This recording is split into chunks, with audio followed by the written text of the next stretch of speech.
MP साहब मैं आपसे कहना चाहूँगा कि सरकार अपनी आवेगी और 2024 में चौधरी भूपेंद्र हुड्डा जी मुख्यमंत्री भी बनेंगे, क्योंकि जब भी मैं जाता हूँ तो एक ही बात है, एक ही नारा है, भला क्या हुड्डा की लैंड और क्या खुड्डा लैंड, ये एक नारा है। प्रदेश के मुख्यमंत्री फिर चौधरी भूपेंद्र हुड्डा जी बनेंगे। मेरे बहुत ही आदरणीय 4 बार के सांसद,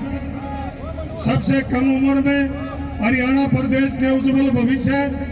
और जो आज आपके बीच में मैं बोल रहा विधायक बनाने का जिन्होंने काम किया, मेरे बहुत ही आदरणीय भाई दीपेंद्र हुड्डा जी, और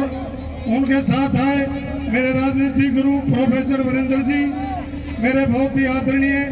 माननीय सम्माननीय विधायक जगबीर मलिक जी, पूर्व विधायक पदम सिंह दहिया जी, भूपेंद्र मलिक जी, कपूर नरवाल जी, जीता हुड्डा जी, अनु मलिक जी, ललित पवार जी, जो सुरेंद्र पवार हमारे विधायक जी सोनीपत से वो नहीं आ पाए, उनकी इस जगह पर उनके बेटे हैं ललित पवार जी, कुलदीप हुड्डा जी गंगाना, मास्टर जगदीश जी बावर, जसपाल अदल जी, प्रधान जय भगवान जी, मोहित मलिक जी, और मेरे बैसवाल गांव के दोनों सरपंच, और मेरे बहुत ही आदरणीय हमारे जिला पार्षद भी यहाँ सोनीपत के कई देखे रवि दोरा जी, और सामने बैठे मेरे पिता के समान बुजुर्गों, मेरी माताओं बहनों और युवा साथियों, आज सबसे पहले मैं धन्यवाद करूँगा हमारे कोच साहब भूपेंद्र मलिक जी, मेरे बहुत पुराने साथी भी हैं। इन्होंने बैसवाल गांव में इतने अच्छे खिलाड़ी तैयार किए जिन्होंने हमारे देश का नाम रोशन करने का काम किया। और आपको बताना चाहूँगा एमपी साहब, पूरे देश में आज चाहे प्रो की बात हो, चाहे देश की टीम की बात हो, चाहे हरियाणा प्रदेश की टीम की बात हो, सुनील और प्रवेश की ब्लॉक की बहुत बड़ी जोड़ी है। दोनों भाइयों ने जहाँ भी कोई भी टूर्नामेंट होया अपना नाम छोड़ने का काम किया, और अपने गांव भैंसवाड़ का और भूपेंद्र मलिक जी का नाम ऊंचा करने का काम किया। और एमपी साहब आज आप आए हो, अपना भैंसवाड़ गांव में मेरा बड़ा गांव है, हमारा सब मलिक खाब का मेरा सबसे बड़ा गांव है। मैं आपसे अनुरोध करूंगा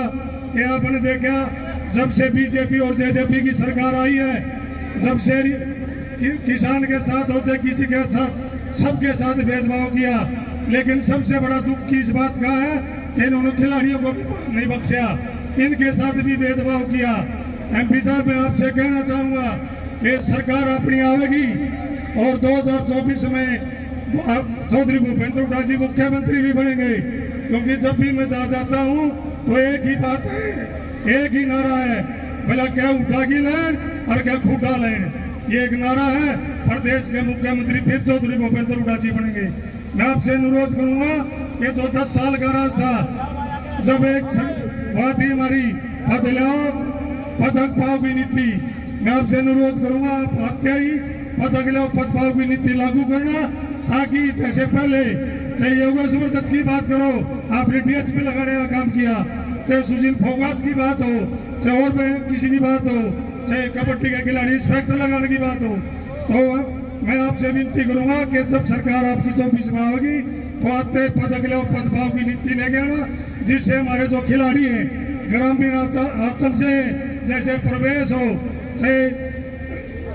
सुनील हो, ऐसे ऐसे खिलाड़ियों को दोबारा से हम हरियाणा पुलिस में बहुत बड़े बड़े पदों पर इंस्पेक्टर और डीएसपी देखना चाहते हैं। ये भला आप भी कर सकते हो। और जो ये आज पदक आ रहे हैं एशियाड में, मैं आपको बताना चाहूँगा 10 साल की जब हुड्डा साहब की सरकार थी,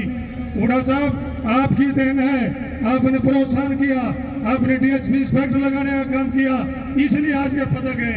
वरना ये पदक नहीं आते। लेकिन आज की सरकार ने इनके जो अवार्ड है उसमें भी कटौती करती।